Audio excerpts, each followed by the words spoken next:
Shalom and welcome to Jerusalem Studio.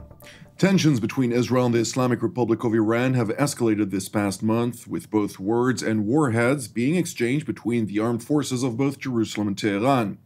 Both sides have warned each other that whatever it does, retaliation is sure to come. Are we on the verge of war between the two nations? Here to discuss this issue are Mr. Meir Javedanfar, who is a lecturer on Iran at IDC Herzliya. Welcome. Thank you very much. I'd like also to welcome our TV7 analyst, Mr. Amir Oren, and Dr. Eldad Pardo, who is the research director at Impact SE and a lecturer on Iran at Hebrew University in Jerusalem. Welcome. Hi. Mr. Oren, give us a broader understanding of the latest updates pertaining to Iran and Israel. A week ago or so, the Defense Intelligence Agency, the DIA of the Pentagon, has issued its annual Iran's military power report. And in it, it describes Iran's policy. First of all, a defensive one against its perceived enemies who are out to get it and to decimate the mullah's regime.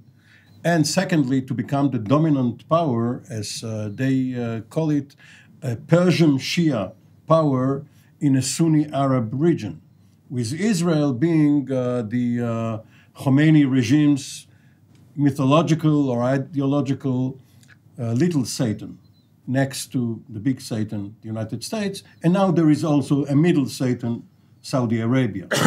So within this context, one should look at what happened over the last several weeks, especially on the Golan Heights, but also perhaps on the Iraqi-Syrian border, with Israel fighting efforts of Iranian entrenchment there, and Iran trying first to contain the damage, but then seeing that in order to save face, it must respond. Up to now, the response has not been very effective, but we have heard Iranian leaders, such as the commander of the Revolutionary Guards, threaten that at one point or another, retaliation will come. At the same time, Prime Minister Benjamin Netanyahu, when visiting Israel's northern front, has also warned that Israel will not sit still and will fight any Iranian efforts against it. Mr. Javedanfar, we're just 1 week after the Islamic Republic, and less than a week than Hossein Salami, the general and commander of the Islamic Revolutionary Guard, declared victory over foreign adversaries trying to wage battle on the streets of Iran, the various cities that have been plagued with social unrest. But at the same time, they also, as Mr. Oren stated, vowed to confront those foreign adversaries in foreign battlefields, whether it is against Israel, in different theaters, or the other countries which he didn't name directly. To what degree are the Iranians looking from the side and telling themselves, we are able to win this war? First and foremost, the fact that the commander of the revolution or the Revolutionary Guard spokesperson or Ayatollah Khamenei blame these demonstrations on outside powers goes to show that they've received a big shock, because they know that this was an outside power. This was the people of Iran. This was very homegrown demonstrations, and it's very difficult for them to well, I don't expect them to say it, but I think it was a shock to the Iranian regime what happened. I'm sure that before the decision to raise the petrol prices was raised, they evaluated it, and if they thought that there's going to be such a backlash, they wouldn't have done it. But now the question is, as you said, they know what the situation is like at home. Are they going to look for adventures abroad? As long as any consequence of these adventures does not come back to home directly, I think they think that they can afford it. So what does that mean, come back to home directly? What do I mean by that? Whether that means they're going to get a war, they're going to bring the war back to Iran, because I don't think the people of Iran are going to support a war by the regime. Even if the regime didn't start it, people are quite, I think, aware that the regime has been looking for confrontation abroad. Or if it means very strong sanctions, or, for example, I think the situation is going to become even more difficult for Iran if a Democrat president is elected, because then if the Democrats impose sanctions. But I think from now until the re-election of Trump, the Iranians are likely to be tempted to try one of the allies of America. I don't think America, because they know that Trump can't do much. Indeed. Dr. Pardo, I'd like to hear also your perception of the current situation pertaining to the scenario that Mr. Javedanfar has also just stated. The question is, I think Israel is not a big issue for Iran. I don't think that at the time being Israel is. They have, the only thing Israel is fighting is to try to block and contain Iranian penetration to Syria. And the question is whether they are going to get into much more trouble. It's a big question. I think what I see is that you have Iran and you have the Iranian hegemony or Iranian empire. And you see uprising. You see uprising in Lebanon. You see uprising in Iraq. You see uprising in Iran itself. At a certain point, this must lead to more thinking there. And I think that this is something that should have happened before, but I think Khamenei himself, he spoke about the Hassan-Muawiyah deal, some kind of interim agreement with the West. But I think he was tempted by revolutionary guards and more adventurous people to some dangerous steps, particularly the attack on Saudi oil. But the strategy for Khamenei is to allow revolutionary Iran to be transferred to the next generation of supreme leader. And so he must be careful. They are under a lot of pressure. The question is whether they are listening to me or not is a big question. But I think opening a front with Israel is too much. What they would like to have some confrontations, like we saw with the Islamic Jihad, like shooting 4 missiles. This helps them in the Arab world, some kind of resistance and all that. But all-out confrontation. Also, if they go head-on against Israel, then they may have an American backlash. It's really a dangerous game. Can I just add a point here? Please. I think, look, we live in Israel. We are a country that Iran imposed the war against us. We weren't interested in this war, the Iranian regime. So, but if you look at it from a micro point of view, if you look at it from a macro point of view, the reason why Iran is acting this way is also, let's admit it. The Americans walked out of the nuclear deal, and they imposed the toughest sanctions against them. Now, if you're sitting in Tehran and you're Khamenei, you're going to think, okay, if I show weakness, they're going to come after me even more. I need to make sure that I establish some kind of deterrence so that I don't look weak in front of the Americans. So I think this is one of the reasons why they are, of course, to us it looks adventurous because we know that the people of Iran are not interested in this. But Khamenei's calculations are different. He doesn't want the regime to fall. He doesn't completely ignore the people of Iran.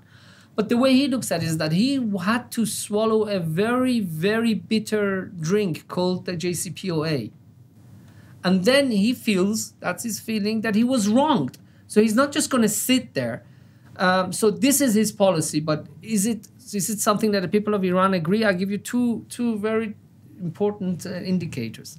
One of them is that the people of Iran that don't agree with the policy, this is one of the chants we heard, is no to Gaza, no to Lebanon, my life for Iran. People said it in 2009, people said it again, and this is despite the fact that Khamenei came and said, if these people want to give their life for Iran, then inshallah they should die.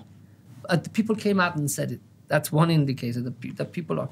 The second is that I think was the head of the Basij or the militia came and said the Basij and militia each need to have 5 children.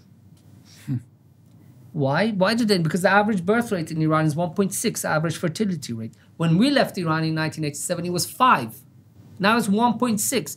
It's because they know the people like them are shrinking. that the only way they can keep their way of thinking and their revolutionary ideas is to have more children. So it shows that the regime knows that it's very isolated. Nevertheless, the Ayatollah Ali Khamenei's perception of the situation, or his thinking, the way you portray it, might be rather than I've been wronged, I didn't get away with my endeavors behind the scenes, because the International Atomic Energy Agency came out 3 weeks ago and openly announced that Iran had traceable uranium within a warehouse that Israeli Prime Minister Benjamin Netanyahu drew the international attention to just a year and a half ago in his speech with regard to the archives from that specific warehouse. To what degree do you see Iran right now within its current challenge in the face of international sanctions, not only international sanctions, but also other countries around U.S. sanctions, but also other countries around the world that are also very much wary and tired of Iranian foreign policy and its nuclear aspirations? Where are things standing, Mr. Oren? Well, let's take each point in its turn. If you were insinuating that while visiting the archive to take out stuff, some Israelis have left traceable uranium, there is no proof for that. We will hear some conspiracy theories. It's quite a coincidence that of all the places in Tehran where some traceable uranium was found, is the only place that Israel has announced it has visited. So let's leave aside. No, I don't think Torvozabad was it? No, it's still called, yeah. Yes, that the Israelis have announced that they were there. Then you find... Not in that warehouse. In that warehouse. In that specific warehouse. They were? Yes, yes, in that very warehouse. Now... even though the IAEA did not disclose which warehouse it's talking about. No, but the reference was to that. Now, regarding foreign interference in domestic Iranian politics, this is probably the third time. Let's leave out the other demonstrations 10 years ago and the earlier instances. But we had the Mossadegh event in 1953, and we had the fall of the Shah after the Americans had a decade of propping up the Shah with military assistance. During those two periods, there were first British and then American shows of support for a regime which the current regime resisted, even though there was also some Soviet support. The Tudeh party in the 50s was also some sort of interference. Of course, the Soviets having occupied part of Iran right after World War II. Now the situation is completely different. They are in power. They have been in power for the last 40 years. They can't say that the Americans or the British or anyone else... They can say. They can say, yes. They can only say it, and no one believes them. If they mean that the American economic warfare regarding the sanctions is a sort of interference, this is just playing with words. Now, Iran, I mentioned the DIA report. Iran is not anywhere close to nuclear weapons. This is what the report states. The situation is basically where it was not only 4 years ago when the JCPOA... Based on current knowledge. Based on what the intelligence agencies of the world know. Not only is the current situation similar to what it was 4 years ago, it is still similar to what it was 16 years ago, when the last 2003, when the last time the Iranians were caught red-handed, and they probably ceased once the Americans invaded Iraq. The problem with Iran is not with its nuclear arsenal. It's with its sub-nuclear arsenal, which is almost as destructive. They have hundreds of ballistic and cruise missiles which can hit Israel and Saudi Arabia and other places with conventional munitions, which means that no nuclear deterrence is effective against it, because Israel will have to intercept those missiles or to retaliate in kind or send fighter bombers. So it's quite a challenge, especially when the Iranians also have proxies or partners in the region, such as Hezbollah, Hamas, and those forces they have in Syria on the Golan Heights. Stating probabilities is not always a very reassuring thing, of course, until the day that the intelligence agencies unveiled true Iranian intentions in 2003. Iran was allegedly not really pursuing that nuclear weapon, but until that day, and on that day, all the things changed in that moment. In 2007, they looked back at what they already found and stated that for the last 4 years at that time, there has been no work on nuclear weapons. Mr. Javedanfar, I'd like to focus specifically on two elements. One, the Americans seem to have found the proper equation for the problem that is called the Ayatollah regime, and that is economic pressure on the Iranian people ultimately will bring about public unrest, and the Iranian clerical authorities will be forced to either alter their actions, but ultimately, when we're looking down to Iranian foreign policy, it is that regime and their Islamic ideology that bolsters its need to expand and be expansionist to a certain degree. And the second thing is the Iranians have figured out an equation that if they take down the internet and bar Iran from the international community and the public eyes of the world, they can do whatever they want, and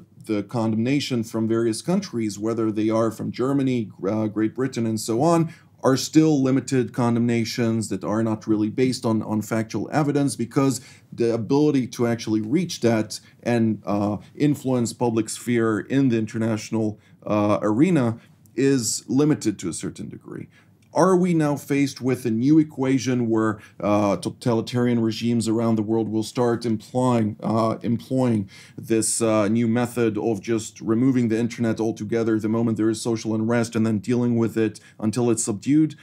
And on the other hand, to what degree are the Iranians resolved to really bring their position back to the international community without fighting the United States or its secondary powers?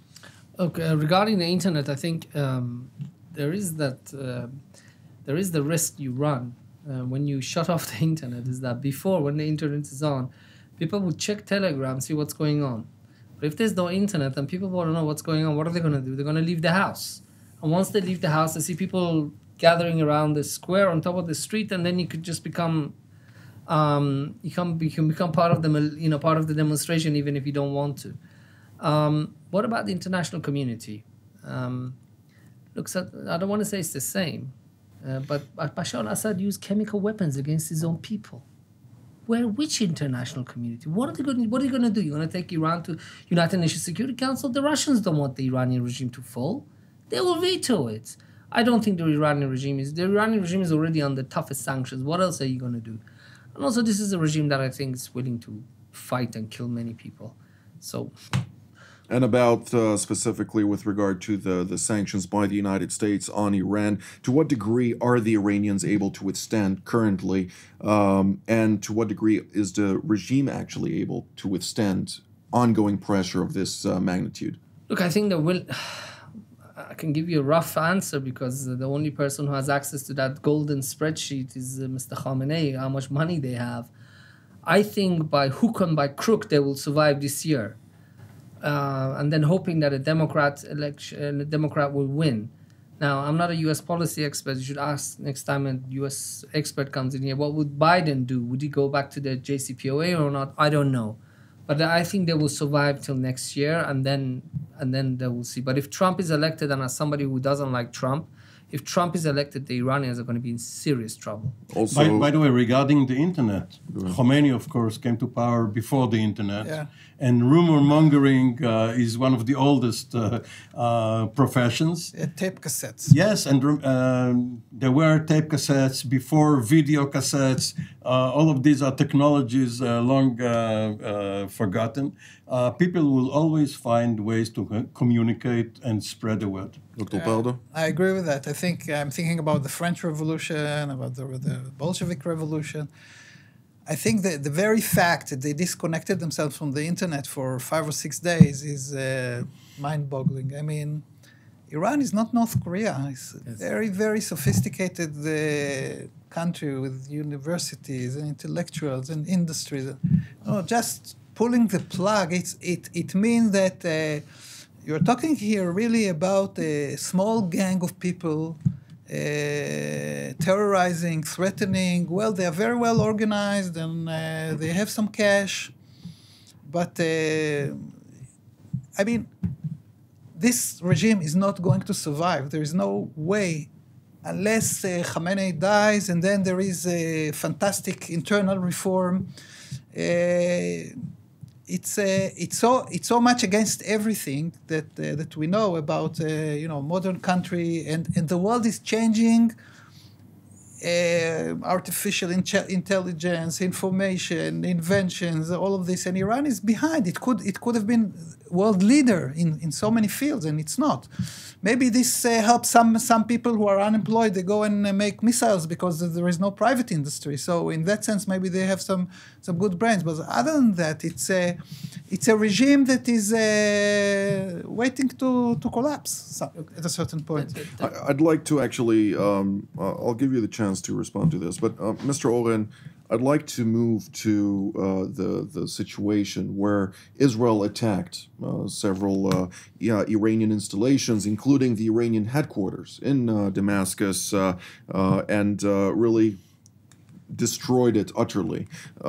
I'd like to ask you specifically on the Russian reaction. As we hear from Mr. Javedanfar also, the Russians are not interested that the Islamic revolutionary regime will collapse, but at the same time, it's more frustrated with the fact that Israel, even though the Syrians were warned not to fire at Israeli planes, the moment they did, Israel just dropped the bomb and started destroying one after another Russian batteries, Russian-made batteries, of course, manned by Syrian regime forces.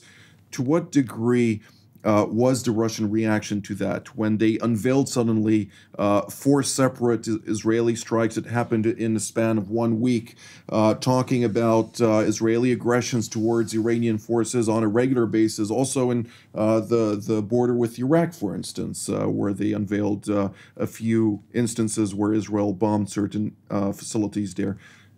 Where is Russia standing in this whole picture? Well, Israel has a very good intelligence picture of what is happening in Syria, including the Russian bases and movements there.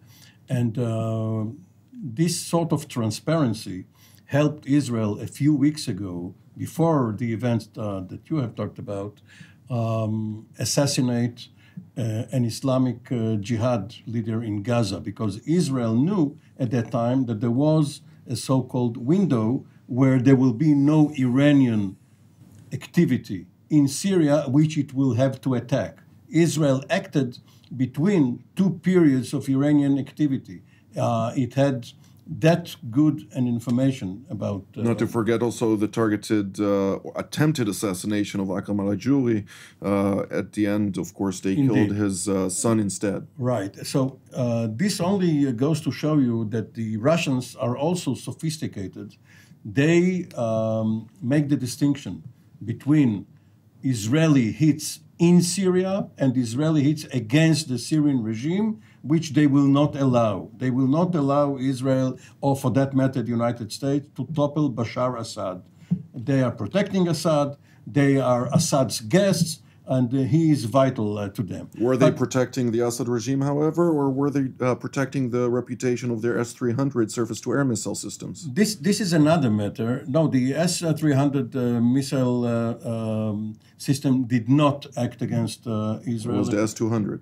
Yes, it was the older version. But also, Israel is hitting the fingers and mostly the hands of the Iranians in Syria, not the heads, not the brains.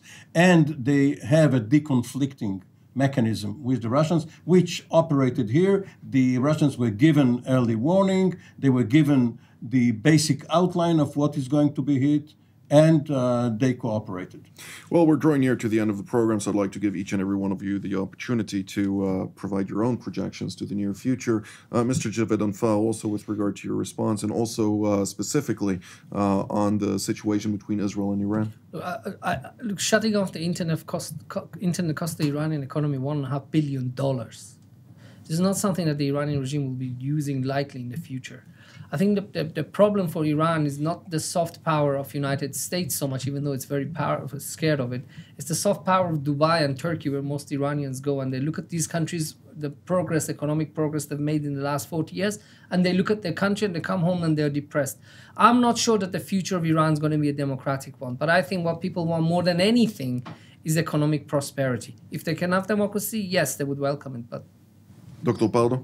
Yeah, I think, at least I hope, let's put it this way, that the last wave of uprisings, and if you couple with this Lebanon and Iraq, maybe will bring Khamenei back to his to strategy, which is to reach a deal with the United States. He needs this deal. He got a deal that was too good for his own good, in the sense that it was too bad to the United States. So he must come to a reasonable deal.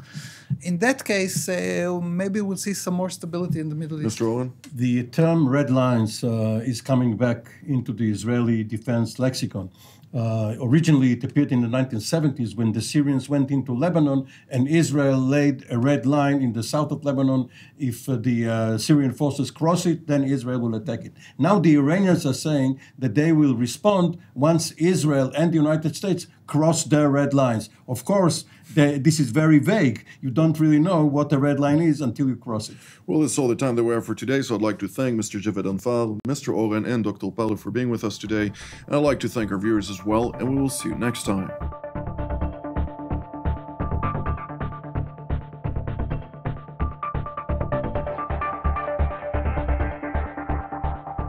You just watched TV7 Jerusalem Studio.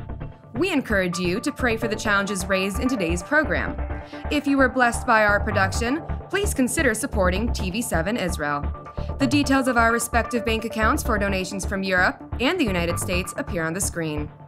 Your generosity allows us to continue to serve God's calling, to broadcast content that truly matters through TV7 Israel from Jerusalem.